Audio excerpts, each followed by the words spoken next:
June 19, 1861, on the moonlit night of Wednesday, in the lakeshore town of Calamba, our hero, Dr. Jose P. Rizal, was born.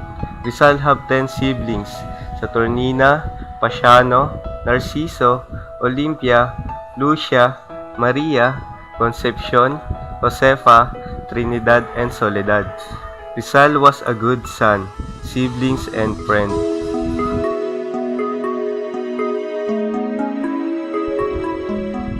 Rizal was very close to his mother. They also made a tutorial session between mother and son.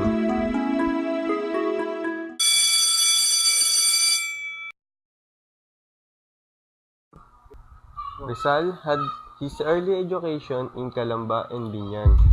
It was a typical schooling that a son of an ilustrado family received during his time, characterized by 4 R's: reading, writing, arithmetic, and religion. Good morning. Please introduce yourself. You, stand up. Do you know how to speak Spanish? A little bit, sir. Latin? A little bit, sir.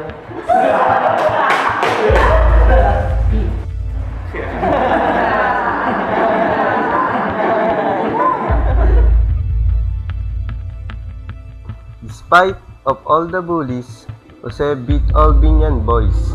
He surpassed them all in Spanish, Latin, and other subjects.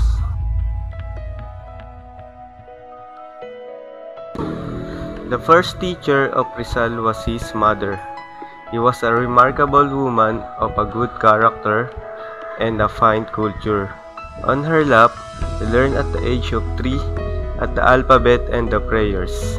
My mother, wrote Rizal in his student memoirs, taught he how to read and to say haltingly the humble prayers which are raised fervently to God. After a year, he became a wise and a great man.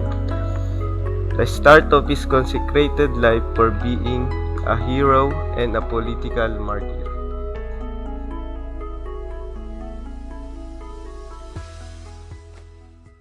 Rizal was 16 years old when he experienced his first romance. He met Katigbak on grandmother's house. Oh, Rizal, how are you? Meet my sister, Segunda Katigba. Good morning. Want to cheese? It was indeed love at first sight. Several months later, during his sophomore year at the University of Santo Tomas, he boarded in the house of Doña Correa in Intramuros. He met Leonor Rivera, who was the daughter of Capitan Juan Valenzuela. Good morning, Doña Correa. Good morning, Rizal. How are you? I'm fine. By the way, this is Leonor Rivera, one of my boarders. Oh, it's my pleasure to meet you.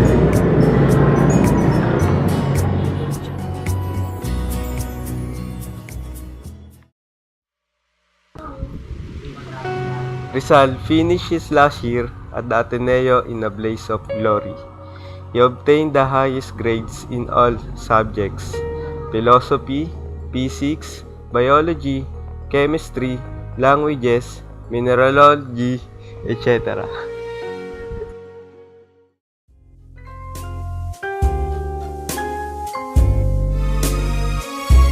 After finishing the 4th year of the medical course in the University of Santo Tomas, Rizal went to Spain without the permission of his mother. Then, he met Consuelo Ortiga y Perez. Even Rizal was not a handsome man, neither dashing nor imposing, for he was a shy, small man. He possessed an aura of charisma due his many splendid talents and noble character, which made him attractive to romantic young women. No wonder the prettier of Don Pablo's daughter, she was Consuelo, fell in love with him.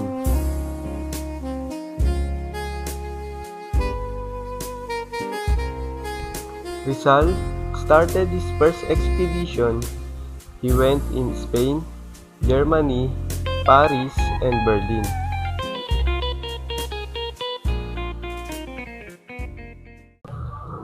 During his time in Madrid, Rizal experienced the catastrophic part of his life.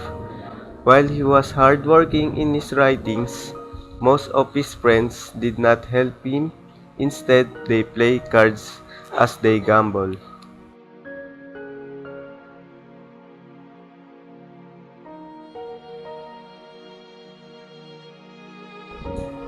Dr. Maximo Viola arrived in Berlin.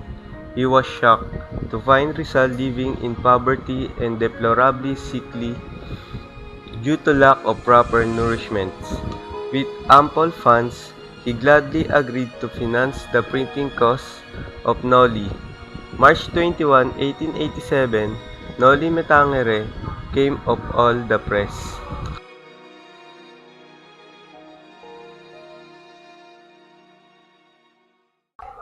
Hounded by powerful enemies, Rizal was forced to leave his country for a second time. He left Manila for Hong Kong.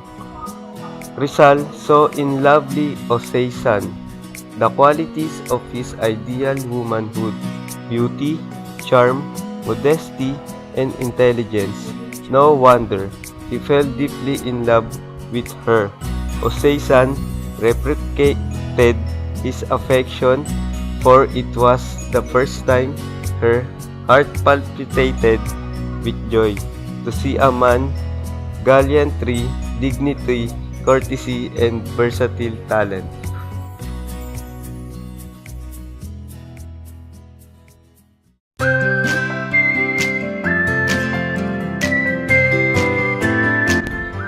A new set of expedition made by Rizal.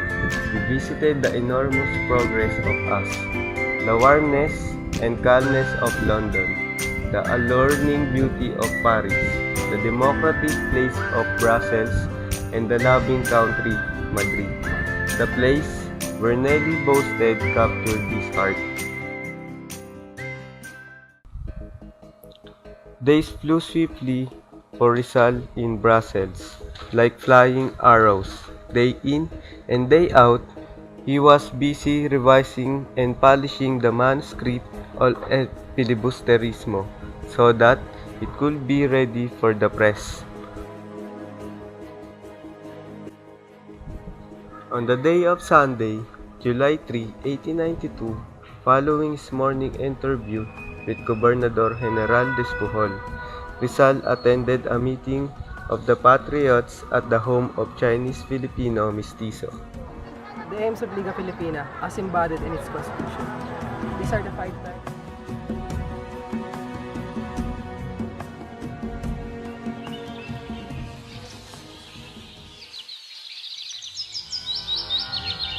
Gobernador Despujol suddenly showed him some printed leaflets which were allegedly found in Lucia's pillowcases.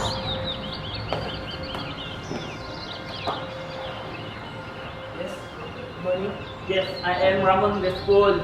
You're under arrest. What? Those leaflets are not mine! But still, you're under arrest.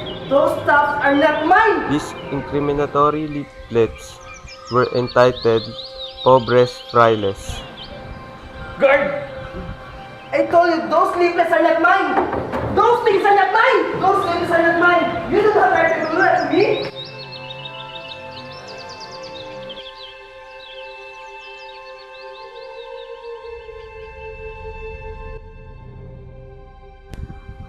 The steamer Cebu, which brought Rizal to Dapitan, carried a letter from Father Pablo Pastels, superior of the Jesuit Society in the Philippines, the Father Antonio Obac, Jesuit parish priest of Dapitan. In the silent hours of the night, after the day's hard work, Rizal was often sad. He missed his family and relatives, his good friend in foreign lands, the exhilarating life in cities of Europe, his happy days in Calamba.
In God's own time, this somebody came to the Pitan, like sunbeam to dispel his melancholy mood.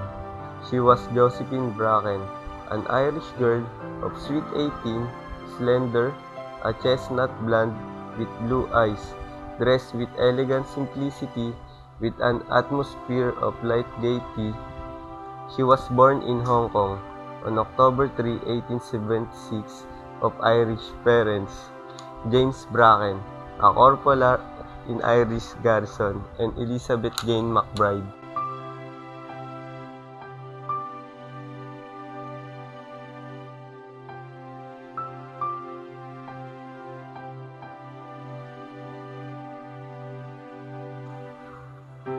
Josephine, Josephine, who to these shores have come, looking for a nest, a home, like a wandering swallow. If your fate is taking you to Japan, China, or Shanghai, don't forget on these shores, a heart for you beats high.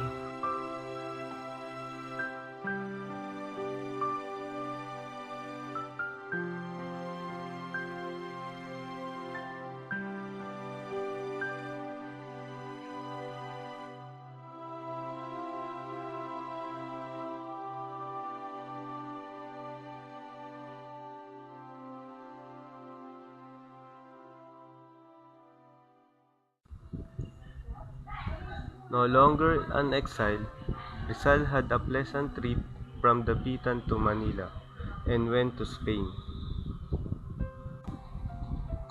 Day by day, since leaving Barcelona on Tuesday, October 6, 1896, Rizal conscientiously recorded the events in his diary.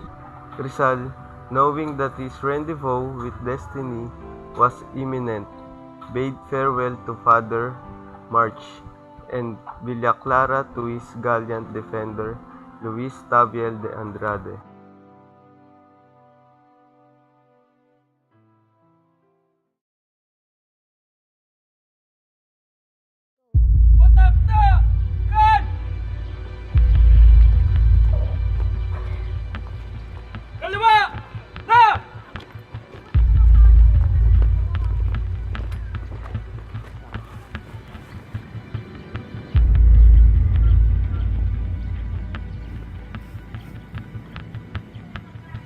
Jun! Handa! Preparado! Fuego! I die just when I see the dawn break, through the gloom of night, to herald the day. And if color is lacking my blood thou shalt take, pour thee out at need for thy dear sake, to die with its crimson, the waking ray.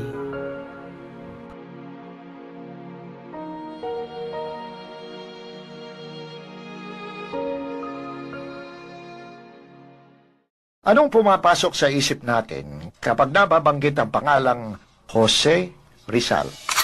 Dito sa silangan, ako'y sinilang, kung saan nagmumula ang sikat ng araw.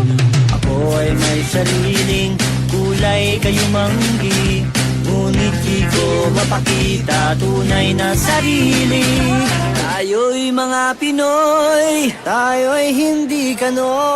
Huwag kang mahihiya. Kung ang ilong mo ay